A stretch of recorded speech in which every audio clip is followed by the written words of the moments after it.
Girl, you want to Okay, get I got it. There we go. All right. Listen, today I have a special guest, Ronnie Coleman. That's right. 8-time Mr. Olympia Ronnie Coleman. That's 8 times. 8 times. Have you ever heard his recording? Yeah, Man, I buddy. really appreciate you doing this and everything, Ronnie. Oh, no problem at all. I ain't got nothing going on right now for a while, So let's start at the beginning. Where were you born and raised? I was born in a small town called Bastrop, Louisiana. We got about 15,000 people, and I mean it's real small. We had a McDonald's, we had a Burger King, we had a few other restaurants, but not a lot going on. It's a country town, You leave your doors open at night, you left your car open all the time, and not a whole lot going on. But that was back then. That was in the 60s, 70s. The times have changed Yeah, mightily. definitely. Now, how many siblings you have? See, I got 3 sisters and 1 brother, so it was 5 of us. 5 of you guys? Wow. Yeah, yeah. Now, how long did you live there before you started playing sports? No, started playing sports when I was in like junior high, and I graduated college in '82, and went on. I didn't get a scholarship to play football, but I walked on at Grambling State University and became a starter there. Now, what position did you play? I played middle linebacker. Okay, that's what I thought. Greg was thinking maybe defensive end, but I'm like, no, I think Ronnie No, is no, like, no. I wasn't big enough for that one. Those but guys were in the 6'2", 6', 7, 8. no, even back then in college, right? You had the nickname Big Ron. No, they called me Big Arm. The big arms. I mean, actually, they call me Big Arm Dude. Big arm. Because I had 22-inch biceps in college. Is that right? And Now, I when didn't did you? know it. I didn't know it until one of my instructors challenged me, to a measurement. Is that right? And he Now, was were you right on the training in money. weights? Were you Huh? training in weights back then? Oh, I started training weights in 12 years old. Is that right? Yeah, 12. And I was on the powerlifting team in high school, and all that kind of stuff. So I've always been real strong and real into working out. I'll say I've had that passion for working out probably since I was about 13 years old. So that's Wow. kind of when I got a little bit serious about it. Is that right? Now, what are some of your lifting accomplishments back then? And you know what? I don't remember, but I'm quite. I think, I think I was doing about 500 on the deadlift, 500 on the squat. This is high school. It's not, yeah. But I've seen some feats before. I've seen guys do way more than what I was doing, even back then. I Now, how much? wasn't the strongest guy back then because I was just getting started, and it took me a while to build my strength up to the point where I could compete with those guys. So I was mostly placing like fourth and fifth. I never got first in a powerlifting meet back in those days. But as I got older, I got first all the time. By the time I graduated college, I had figured everything out. No, you graduated college with an accounting degree, right? Yeah, with a accounting degree, and I graduated with honors. I was like right there at the top of my class, and I was pretty studious. I was also I worked for the police department in college, and I worked for the newspaper. I was a sports editor in college. Now, when did you go through post and become a police officer? Let's see. I after college, I didn't get drafted. I had some scouts that were talking to me, but I figure if I don't get drafted, I'm just not good enough. So I took that issue, and I'm like, I got a college degree, so I graduated top of my class, so surely I can get a job in accounting. So I went to Dallas because the guys that I was rooming with, also the guys I grew up with, had jobs, because they were able to go on interviews and do all that kind of stuff, whereas I was playing football and I couldn't go on no interviews to get a job. So I kind of like followed them to Dallas, and the search was on. So, the first thing I did was went out and bought a new car because they had this program. If you buy a car and you got a college degree, they don't care about your credit. All they care is you got to have a job within 3 months so you make your first payment. So they gave you 3 months to get a job to make your first payment.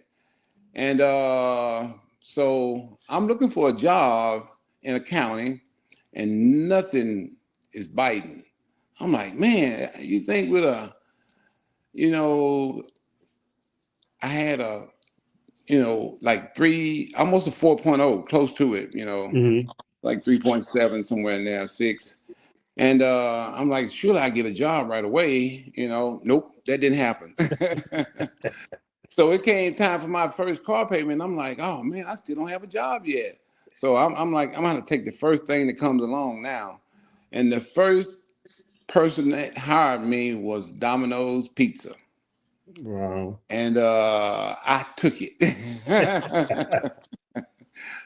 I took it as, hey, it's better than nothing. It's a job, and I can make my first car payment. Right. Which is pretty much what the money All the that I people. got amounted to. Because here I am. They hired me like as a assistant manager or something like that. But you still just pretty much you a cook. Yeah. You deliver pizzas, and at the end of the night you gotta do all the paperwork. So I had fun on the job. I kind of liked it, but it wasn't no accounting job. Right. So the whole time I'm working there, I'm like, every single weekend I would get the classified Mm. section of the newspaper, Dallas Morning News, and try to look for a job in accounting. Man, what nothing biting. I even went to California and moved out there for LA, moved out there for a whole week. Really? Wow. Still didn't get nothing in accounting. I'm like, man, maybe it's just not meant to be. So 2 years into it, I'm like, okay, I've been working at Domino's for 2 years, struggling, because I had rent, I had car payment, I had insurance, I had food, and I wasn't making enough money to cover all that stuff. Mhm. So I ate pizza every day for about 2 years as pretty much as a source of dinner Mm. because I couldn't afford no food, and plus I was at work too. It got to the point where, you know, 2 years into it, I can't stand pizza no more. Mm. So I started trading food with the guys next door at Taco Bell, Kentucky Fried Chicken, Trading food? Burger King. I'm like, hey, y'all tired of eating burgers? They like, yeah. I'm like, y'all want to trade? They like, yeah. Mhm. So I was trading pizza for burgers, Yeah. pizza for Kentucky Fried Chicken, But, Yep. every time I got that newspaper, one thing I did see was the police department had these big ads on every single week where they were hiring and you didn't have to have any experience. So I'm like, man, I don't want to work for no police department. That's the last thing I want to Mm. do. But I'm like, you know what? It's time for a career change. Accounting was not meant to be. I'm 2 years with this college degree, graduated with honors. So I'm desperate now, So I started applying to the police department. The first time I went and applied, I didn't pass the test, and that was the written test. Oh, okay.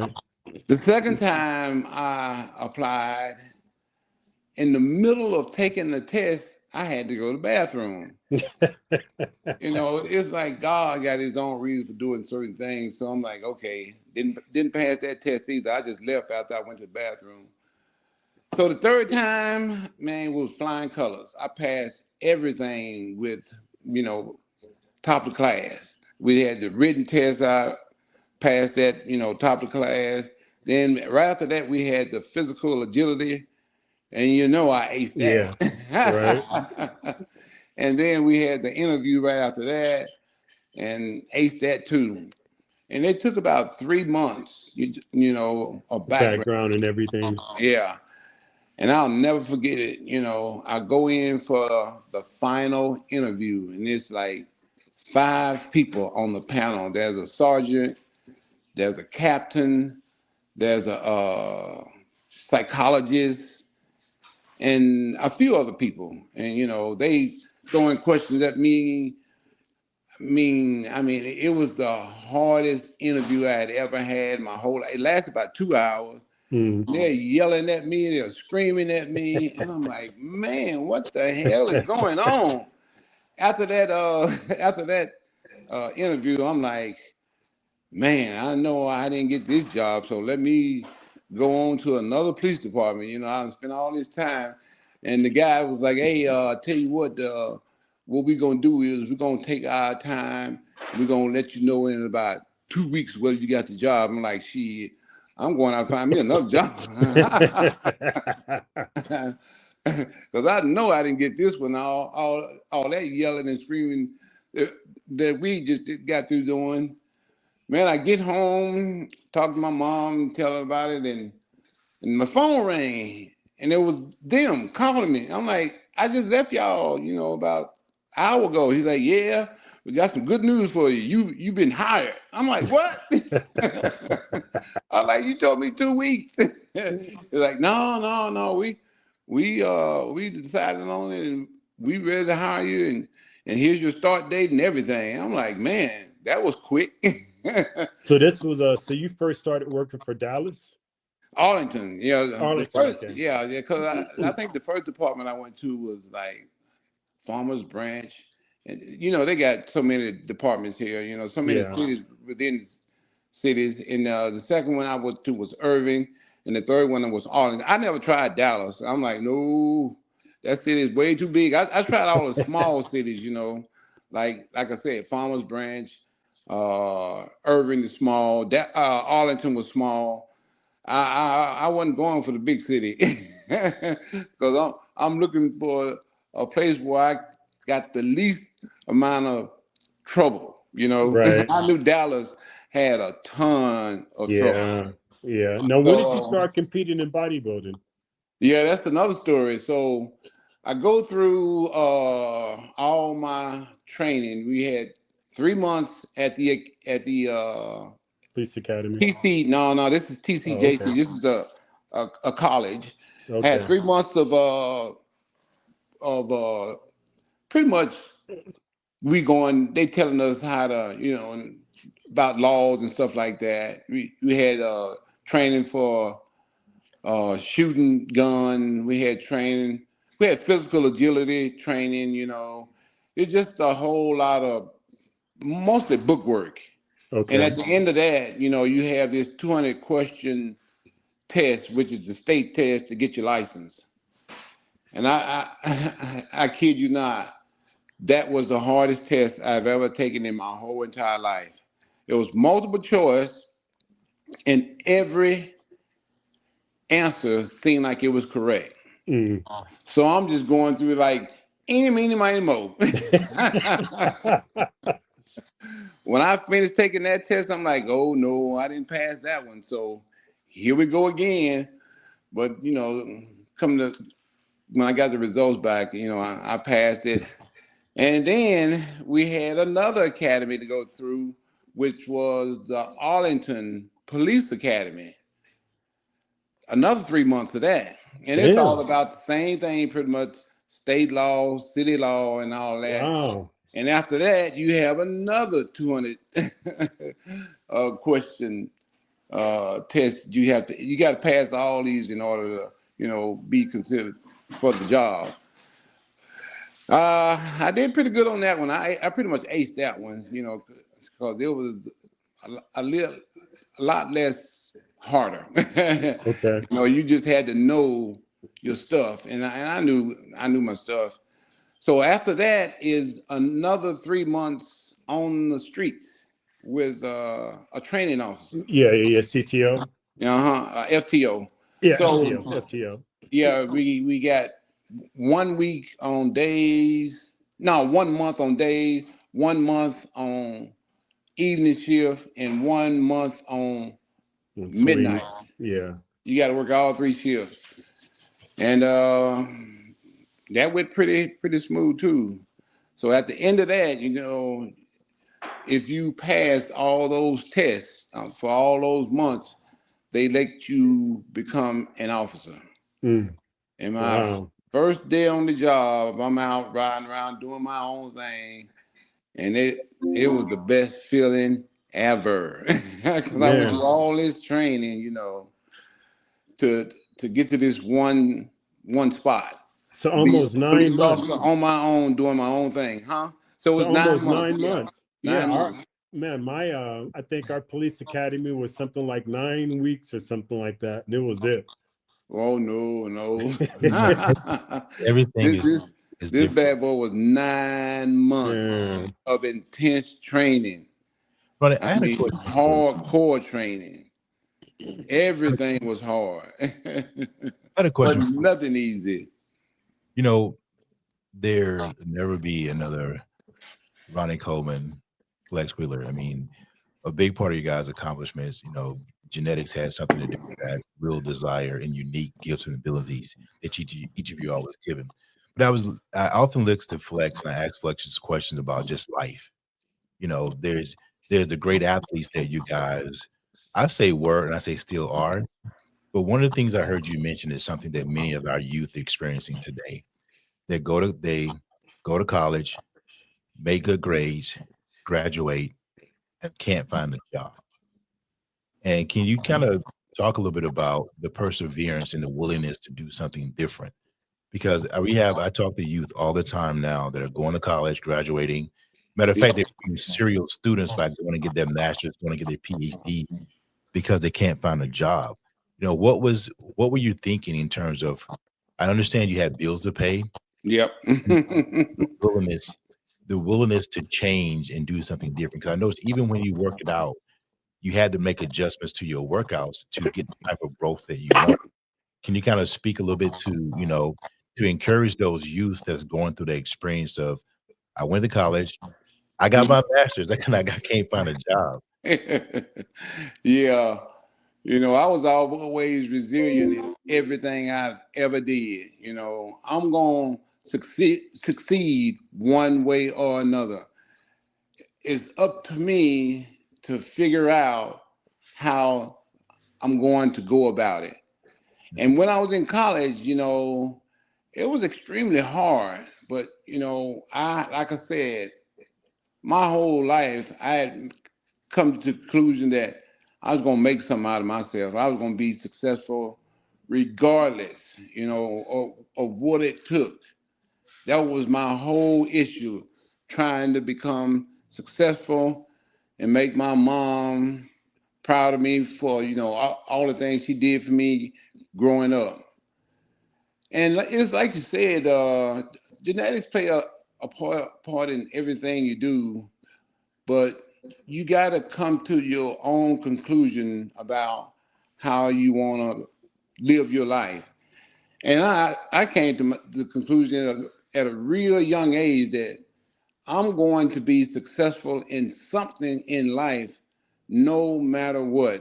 No Mm. matter what it is, my number one goal is to become successful, live a good life, enjoy it, and make the most out of it.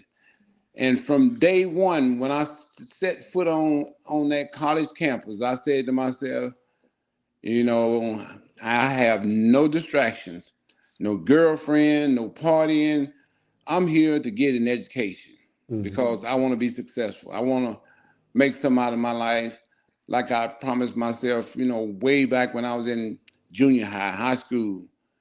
And that's what I did. I studied every single night. Mm. I go to class every single day. And like I said, only distraction I had was just playing football, and that was kind of fun. That was something I enjoyed doing.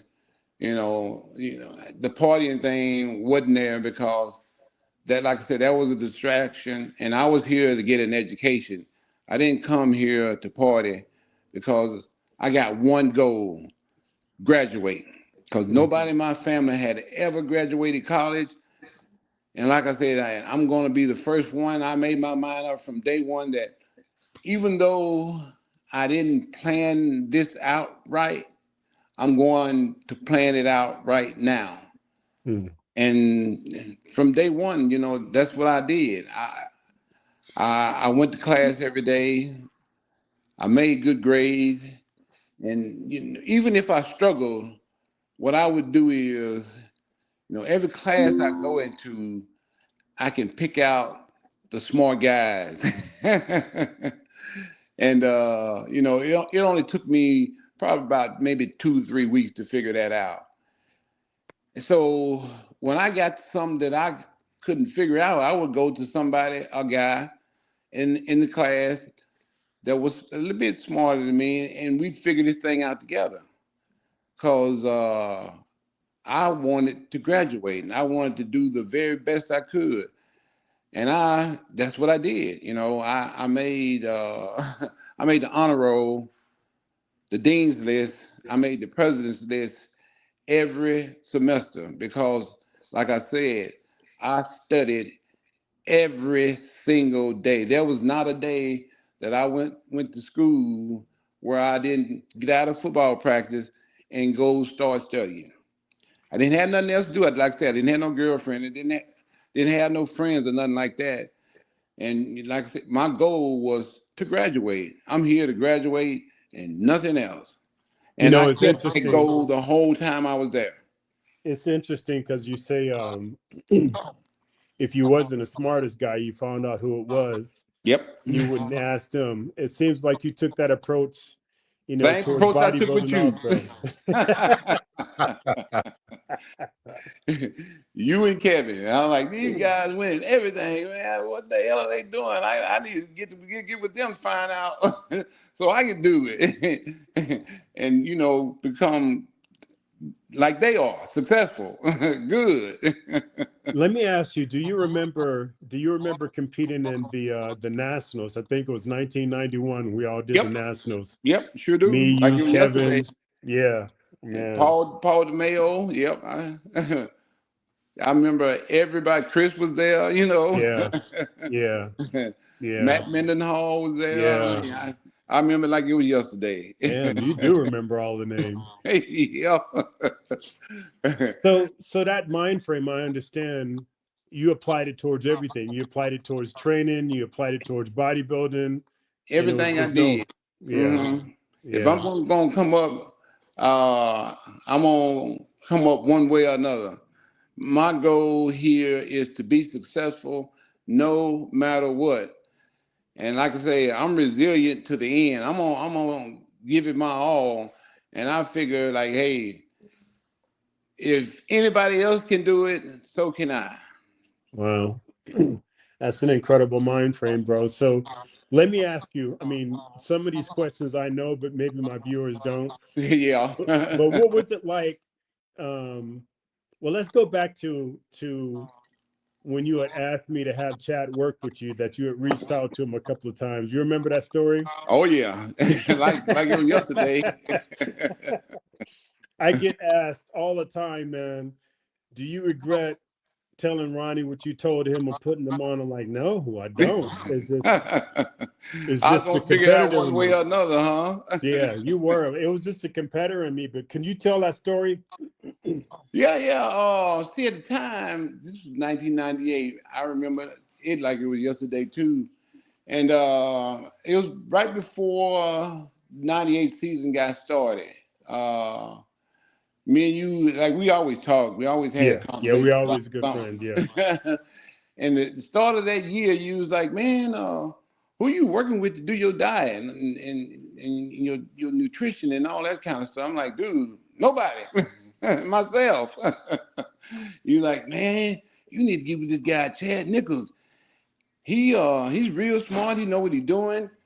And I think he can help you out a lot. I'm like, okay, if Flex said he the man, then he the man.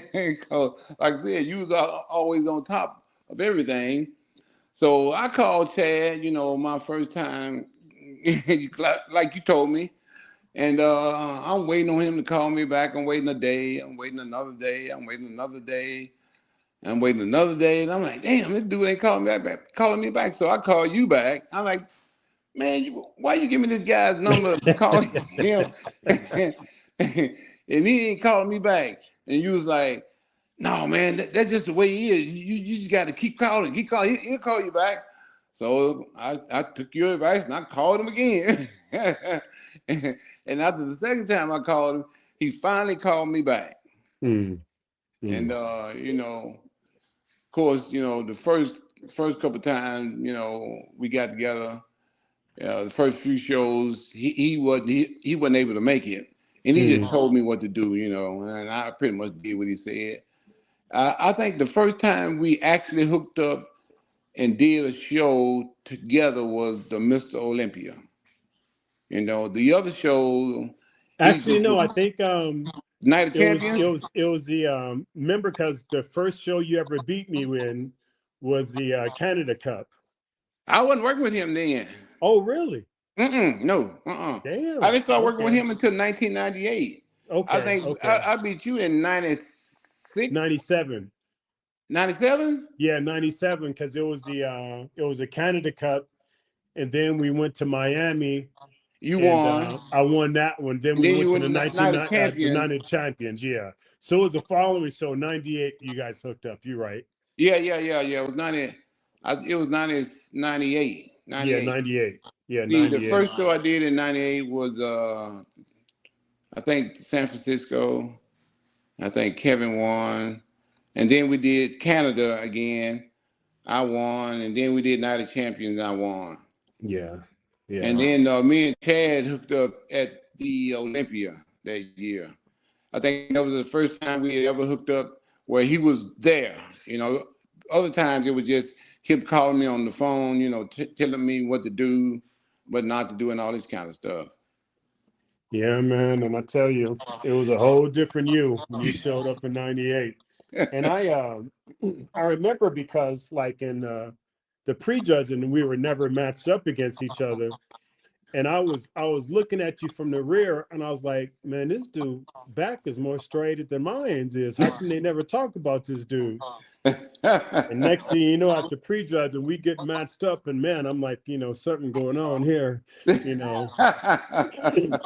it was just off to the races after that, man. But I had to tell you, because you weren't the only one I told. I was honest with a whole bunch of people, because I learned from other cats too. So, and also I'm just the type of guy that if I'm competing against a guy, I want him to be at his maximum best, so I can say, man, I beat you at your best. Yep. So if I held information back, then I'm hindering that person from being his best. So I just couldn't do it. I mean, I get asked, would you do it all over again? I'm like, yeah, yeah, I would. Maybe I would have held off till at least maybe 1 or 2 Olympias, but yeah, I would have. But at the end of the day, I understood that was in your DNA anyway. It was just dormant. You're just waiting to come out and be yourself. So it was going to happen eventually.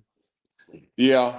But to be honest with you, I didn't think I had the potential to be Mr. Olympia at the time, because I had never placed in the top 5. Right. And you guys, y'all had all placed in the top 5. Most of y'all had placed in the top 3. Yeah, top 2. Yeah. Top 2. I mean, so my only thing was, if I could place in the top 5, I'll be the happiest guy ever, because I've been doing this for a long time now. Yeah. You had turned pro before I did, naturally. Yeah. Naturally. I turned pro in 91 at the World Championships over in Poland. Yeah. And I had only been bodybuilding for a year. 1 year in the game, and I'm already a pro. And I'm like, man, this is happening kind of fast. But you know, I had the job with the police department, so I was making good money. I was pretty, I was doing pretty good, you know. So I didn't rely on bodybuilding as a source of income. I relied on my job. And I had a lot of passion for working for the police department. You know, that was the best job I've ever had in my whole entire life. And Man, it started like that from day one. I remember Day when one. after you won the Olympia and they came and did photo shoots with you in your police, uniform. Yep. And I was like, man, that got to be crazy getting pulled over by this dude and have him walking up on you. Yeah, but to be honest with you, I really didn't do too much of that kind of stuff.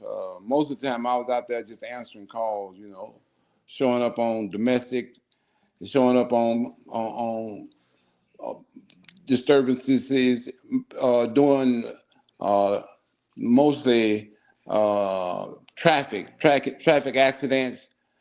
I rarely ever pull somebody over. Rarely ever. And they used to get on to me about it, you know. You ain't writing enough tickets. I'm like, well, hell, I'm not a ticket writer. I'm a police officer. I ain't here to write no tickets. I didn't get this job to write no tickets. I came here to work and do stuff, you know, not write no Yeah. tickets. I don't like getting tickets. Why would I be wanting to write somebody a ticket? Yeah. We got a So, question from one of my viewers, and they asked the question, what is it like, or have you ever dealt with like jealousy or envy, like in your workplace, whether it was a police department or bodybuilding or anything? Uh, man, I used to hear, you know, like whispers. Somebody would say, somebody on the other side of town said you lazy, and you don't really, you ain't really here to work. You just into the bodybuilding thing. I would hear that from certain people, but I would never get it, you know, where I worked at. Nobody never said nothing to me, and mostly everybody was cool. But you know, if they harbored any resentment, they kept it to themselves. What would you say to people who are dealing with jealousy or envy, or people intentionally giving bad information? Ignore them. Go on. As long as you know what you are doing is the right thing, can't nobody mess with you. You know, and I knew my job. I was still, you know, pretty pretty smart, if I had to say so myself, because, you know, I didn't go through the academy and learn how to be a police officer, get out here and not know what I'm doing. I knew exactly what I was doing, and I knew exactly how to be a police officer because, and like I say, I've always been pretty studious. I've always been um, capable of learning. You know, I'm good at learning. You know, and they even use my reports to train people Is that right? because I was so good at writing reports from being a writer in college that hey, I can teach y'all something when it comes to writing Man, reports because I was sports editor. You know, I had I sucked at report writing. I sucked no, at it, no, no. dude. I was top notch. I was real good at it, and I learned it from other people. You know, I learned it from people that I would work with. You know, the guy that was sports editor before me taught me how to, you know, go and write a good report, write a good story, everything. And I Let's picked up on stuff because, like I said, I'm real interested in when it's something that I want to do. You know, I got you. You real I, focus. If it's something you want, you real focus about I'm it. real, yeah. I'm all about learning. You know, when I was growing up, I wanted to learn as much as I possibly could, and especially it was something that I was real interested in, and that was a job that I was real interested in, and that was a job that I really wanted to learn how to write. You know, because writing was something that, you know, I enjoyed doing, and Let's that's how switch I got gears good. and talk about injuries. We both have had an interesting. I mean, we competed on stage and looked like we competing on hospital visits and everything. Tell me about your first injury that you had. Man, the first injury that I had, I never had anything major. It was mostly like minor stuff. I remember when I was playing football, my shoulder kind of got jerked out of socket, and it was the worst pain ever. I remember when I was learning how to squat and deadlift, I strained my back a couple times here and there. And the worst injury I ever had was one day I was playing football in college, and somebody hit me or I hit them, and it was the worst back pain ever. And it wasn't going nowhere. I mean, I was in pain for days and days. So it got to the point where I went to the doctor, I went to the emergency room, and they took all these x-rays, nothing. And I'm like, man, why are they not coming up with nothing? You know, I'm in all this back pain. So that's when I went to a chiropractor. And the first chiropractor I went to, I think I was like a sophomore in college. You know, they started doing all these x-rays, and then they put me on all these machines, and then I started feeling better and getting better. That was the first time I had my first injury that I can remember where I went to the doctor and, you know, I got some kind of relief from it. And then there were times that I would be playing football out there and I would jar my neck from hitting somebody, you know, not getting my neck in place to hit them. And it came came as a shock. It came as a surprise to me. So I would go to chiropractor and, you know, get that worked on. And then I had so many injuries playing football. I had my ankle injured one time. You strained it. My knee, I strained it at one. I had a lot of injuries playing football. It You was know, that's shocking. always something. That's Always shocking something. compared to how strong and powerful you was as a bodybuilder to have had those injuries. Yeah, and once I started bodybuilding, you know, all my injuries kind of like healed up. Everything got better, you know. And the first injury I had as a bodybuilder was one day I was squatting, and I had took about after the Olympia, I had took about maybe a week or two off, and I thought, I'm squatting 600 for reps, 12 reps that is. That I only took a week or two off.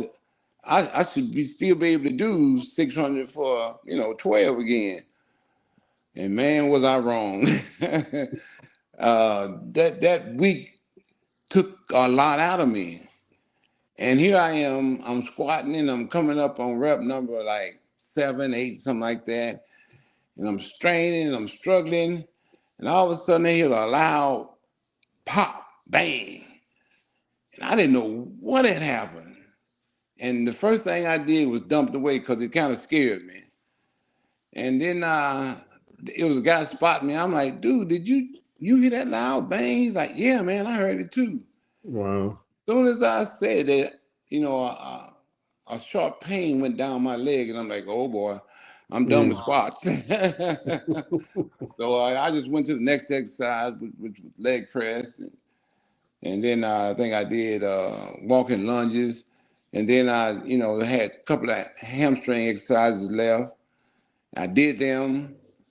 And then, my back always hurt it, when I worked legs.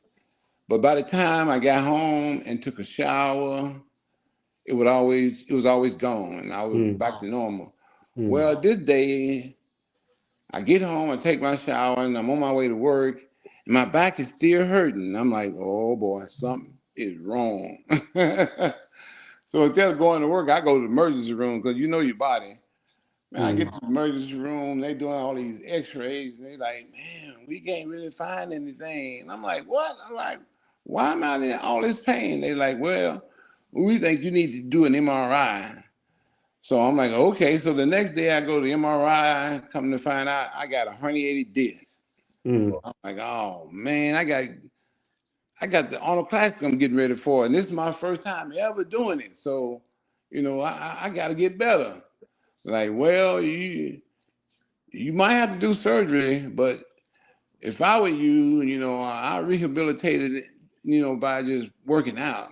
I'm like, oh yeah, that's what I'm gonna do. I'm gonna rehabilitate this thing myself. But I was in so much pain for like 2 weeks. I didn't go to the gym. I didn't go to work. Mm. I pretty much just stayed at home and laid on the floor. 'Cause that's where I was most comfortable at, on the Mm. floor. And I finally said to myself, you know what? I'm not gonna get nowhere just staying at home and not doing nothing. I gotta get back to the gym, start getting ready for this show. So I go back to the gym, and the first thing I said to myself, well, squats is what kind of like got me here, got me in this position. So I need to go ahead and conquer that fear and get back into these squats. Jeez. And of course, that's the first thing I did, squats. And I was still, not where I needed to be, but I'm gonna do them. So I think the heaviest I went up to was like 315, and I was able to get 10 out of it. I'm like, okay, all right, that's gonna have to do for right now, because I'm still not right.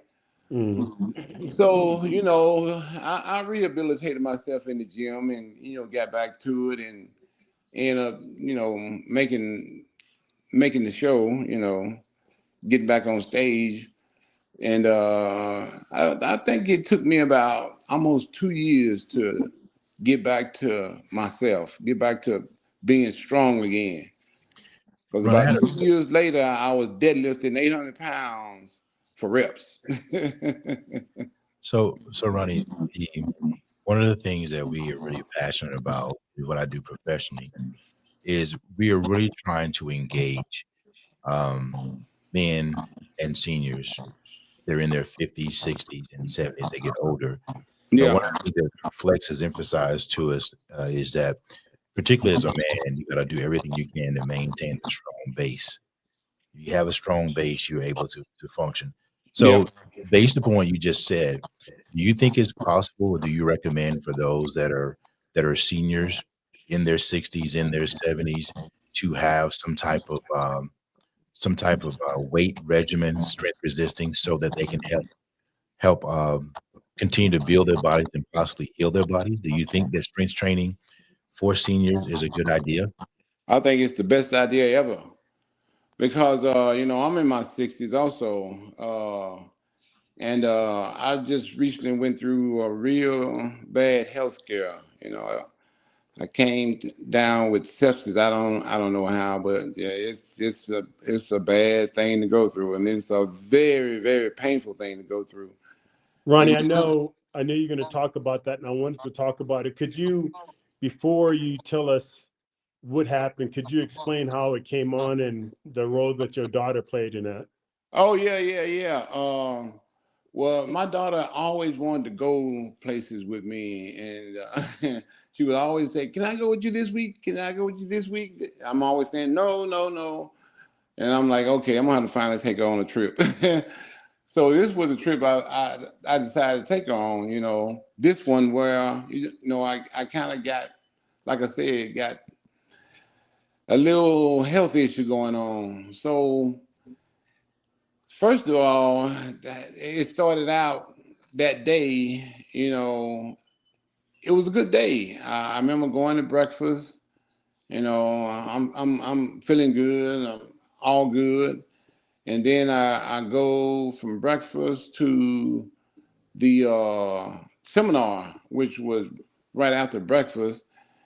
And I get up on stage. I do this seminar, and I'm not knowing it, what's going on, because I think right before I went on stage is when the substance started kicking in, because people I was told, I would say stuff, and then I would pause, and mumble, and then I repeat what I said. And to be honest with you, I don't even remember doing that seminar. And right after that seminar, I went and did a meet and greet. And be honest with you, I have no recollection whatsoever of doing that meet and greet. My daughter said, I was kind of irritated. I was kind of short with people, a few people here and there. And then she said, all of a sudden, I just got up and said, I'm done. And I went out to the car. And in the process of going to the car, I just ran over a curb in my wheelchair, fell down, and just lay there for a few minutes. And then some EMTs came over like, you all right? You all right? I'm like, yeah, I'm fine. I don't have no recollection of none of that. Wow. So we get in the car, we go to the hotel, and my dog's like, I'm kind of hungry. You want to order something to eat? And I'm like, yeah, I'm hungry too. So she orders food, and I immediately laid down and fell asleep. So she said she ate her food, and when my food came, I'm like, no, I'm kind of tired. I'm just gonna lay down. And I remember waking up about 4 or 5 times, and I'm looking at the clock. I'm like, man, it still ain't time to go yet. It's still such and such time. And about the 6, 7 times that I woke up, I wake up and I'm like, man, something ain't right. And I'm looking at my daughter. I'm like, Lola, I'm in a lot of pain. She's like, what's wrong? I'm like, I don't know. I'm just in a lot of pain. And in the midst of all that, she's kind of, she's kind of she's crying because she don't know why I'm in so much pain, why I'm not really responding to what she's saying. So she called mama. And she telling mama what's going on. And mom said, show me how you look. And she showed, my wife how I look, and she like, call 911. I don't remember none of this. I don't remember a thing. So my daughter calls 911. I remember them coming in and them looking at me, and I remember them loading me up in the ambulance, and that was it. I don't remember nothing else after that. And I know I went to the hospital, and the first hospital they took me to, they was like, man, they ran all these tests, and they like, we don't know what's wrong with him, so we're gonna send him to another hospital. I guess they were looking at my vitals or whatever, Mm-hmm. and they knew something was wrong. They just couldn't figure out exactly what it was. They knew I was having heart problems, but the sepsis they didn't know that because they hadn't did enough tests. They hadn't done enough tests. But they got me to they actually helicoptered me to another hospital. I don't remember Wow. nothing at all. I have no recollection of nothing. All I remember was it was Sunday, afternoon that they took me to the hospital. I think I wake up like Wednesday, and I didn't remember anything from that Sunday until that Wednesday. Wow, man. Yeah. And they were doing all these tests. They put me in like a coma for a minute, because everything started shutting down. I was having problems with liver and kidneys and all that. And the whole time they doing all these tests, they put me on a breathing machine. This is what my wife was telling me. You're right. And she said the first thing I said to her when I woke up is, you thought I wasn't gonna make it, didn't you? Jeez. And she didn't know what to say after all the stuff I had gone through.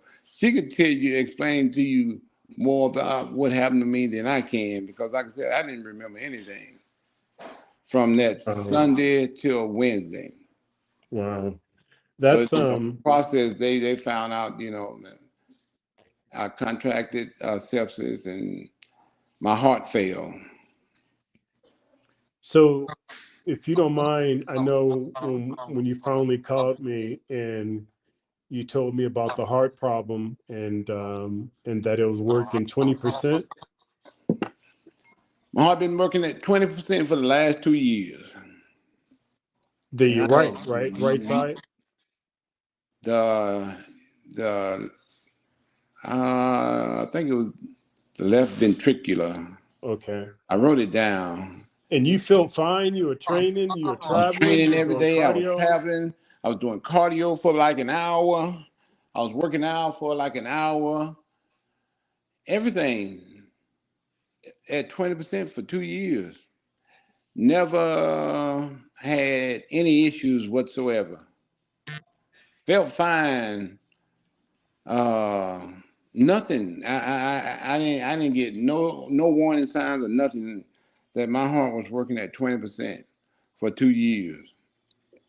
So what did they do? Well, they said my heart was not pumping blood, and they had to install a vein. Uh, and that's pretty much what they did. I had to go into surgery. They my wife can tell you more than what I can tell you. Right. She, Right. you know, Right. I she understand. was really into it, and I was really not into it. Yeah. And they replaced the vein. You know, they they cut the vein that was there and just pretty much laid it to the side and installed a vein, and now everything is back to almost quite not quite normal, but I'm building my heart is now pumping blood. Uh, you know, the vein is Is working. finally doing what it's supposed to do for my heart, you know, to survive. And they got it at 40%, got it up to 40%. So now Wow. I got to take all this heart medication and get it back to like 80, 90, whatever. So I got to go through all this. I got to do 32 sessions on a stress machine. And once I get it, it's going to take some time. It's going to take probably a couple of months for me to get it back to 80, 90%. And that's why Wow. I got to take all this medication. That's why I got to do all these tests. And I got to monitor my, you know, everything for, you know, the next couple of years. So How I, does that make you? How does that make you feel emotionally, man? You good? I mean, yeah, I'm good where's your because, mind at? you know, I feel good. You know, I don't have no problems. You know, I still, uh, I guess I'm feeling a little bit better. Everything is working a little bit better. But, you know, as far as me feeling a certain way, you know, I kind of feel pretty much the same. Uh, I haven't noticed a lot of changes, you know, because like I said before, when my heart was working at 20%, I was still doing, you know, an hour cardio a day. Of course, I can't do all that now. And I was working out, you know, 6 days a week. And of course, I can't do none of that now. Right. I got to rebuild this heart back up to 80% before I can do anything. So that's where I'm at now. You know, I'm trying to get my heart back at 80% before I get back in the gym and start working out and doing all this cardio and all this kind of stuff. So Well, once I get back to, you know, 80%, I can get back to going to the gym, which is going to take some time, you know. Right. you know, Ronnie, listen to your story is a little tough for me because I just went through the exact same thing with my mom. And Oh, man. she didn't make it. She didn't make it through the process. The exact, you know, all the exact same things you explaining is exactly what I went through with my mom and my Oh, okay. Sorry to hear that. Man.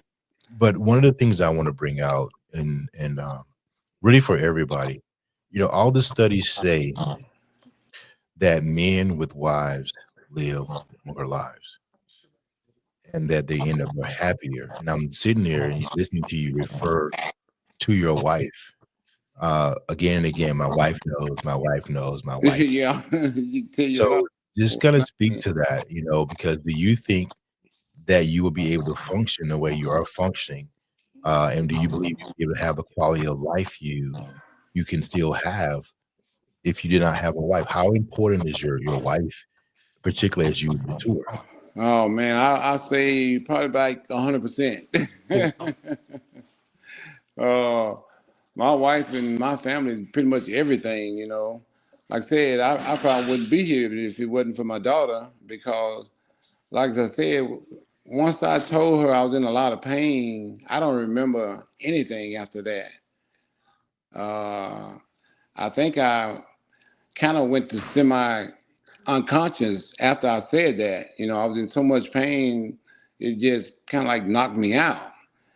And when the EMT got there, they kind of woke me up, you know, and found out, you know, I was in a lot of pain and I had a lot of swelling in my left leg, you know, to the point where it was causing a lot of pain and a lot of issues. And they actually had to go in and drain it.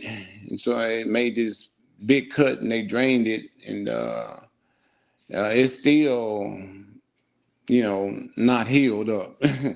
I'm still having a few issues with that. But How that sepsis ain't no joke, man. how's Yeah, your daughter I've read a doing lot of now? stories, huh? How is your daughter doing now? How is she? Well, she's been through some therapy, and you know, she talked to some people that helped her through a lot of the issues.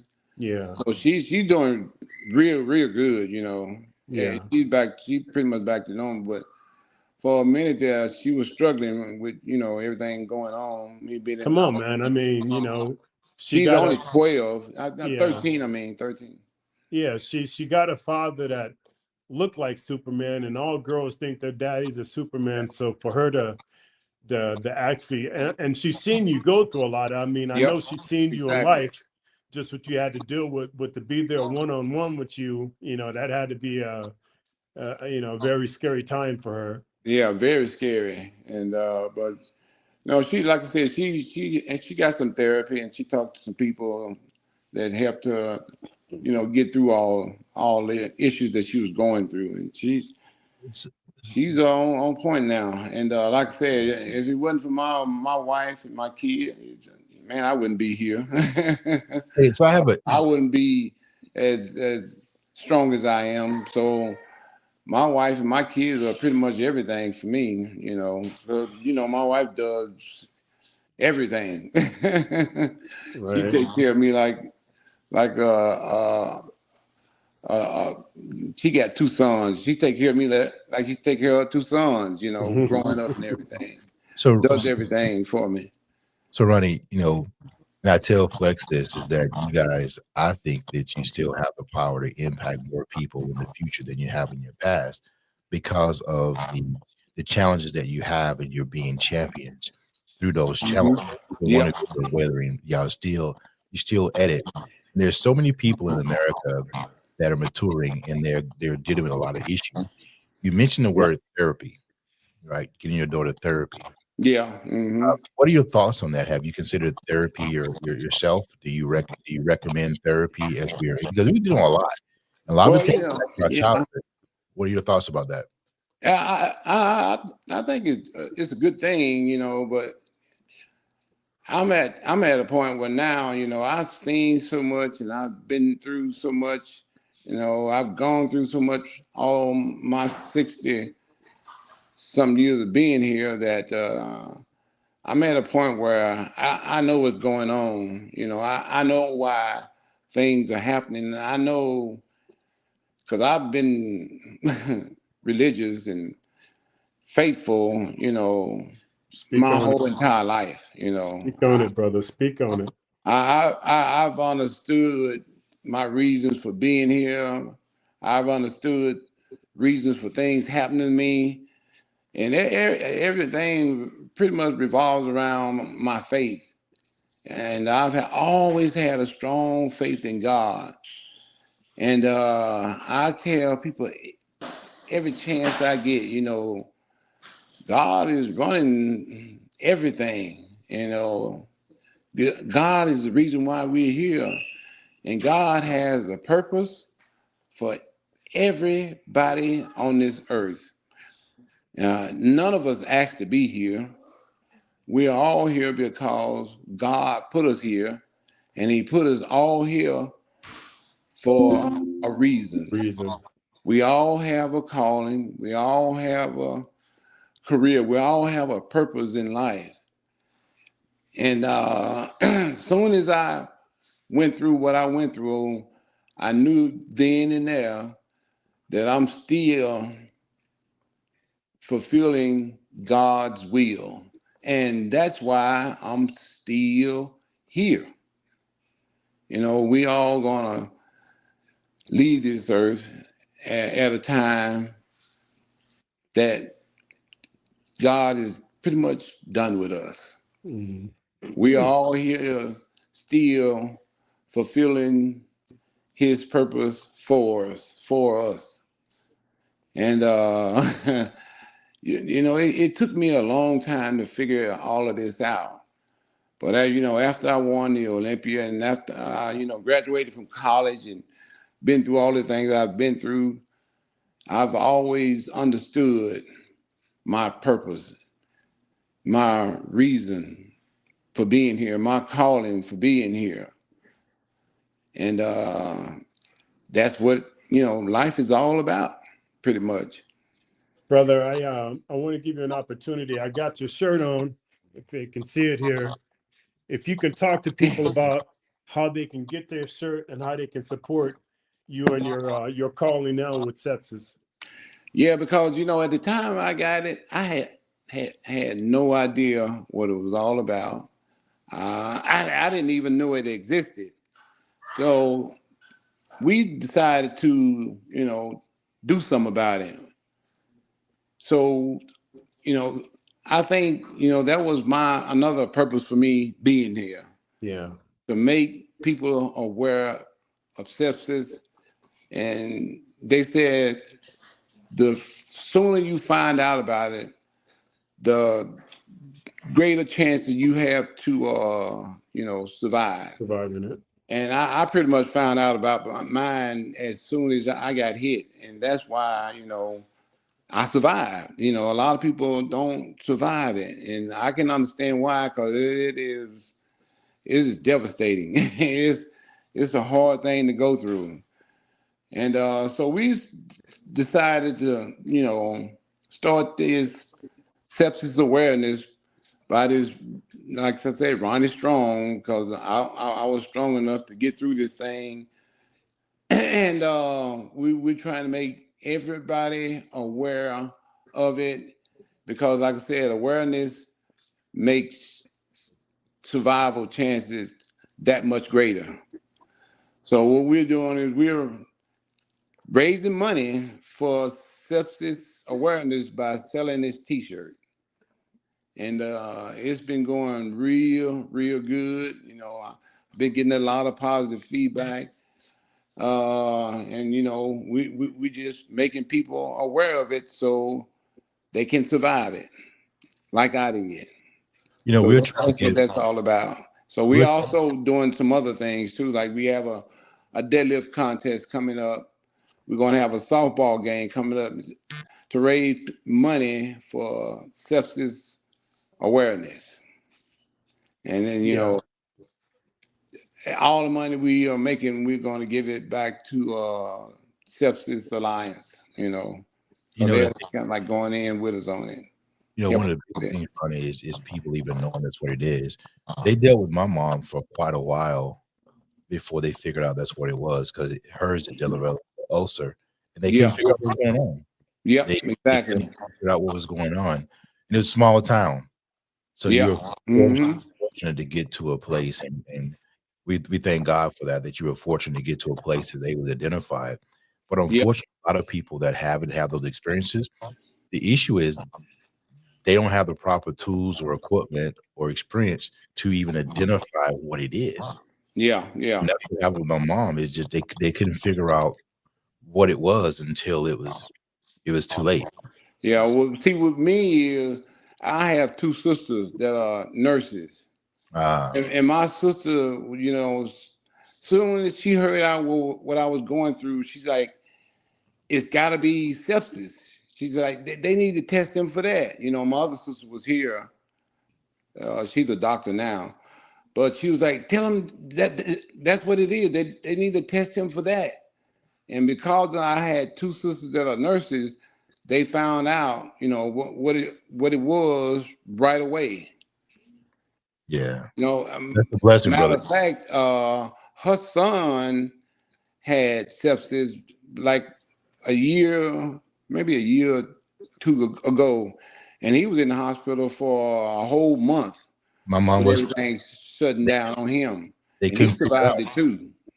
They couldn't figure it out. But my mom was a recent cancer survivor as well, so her body had been beaten up Yeah, yeah, as well.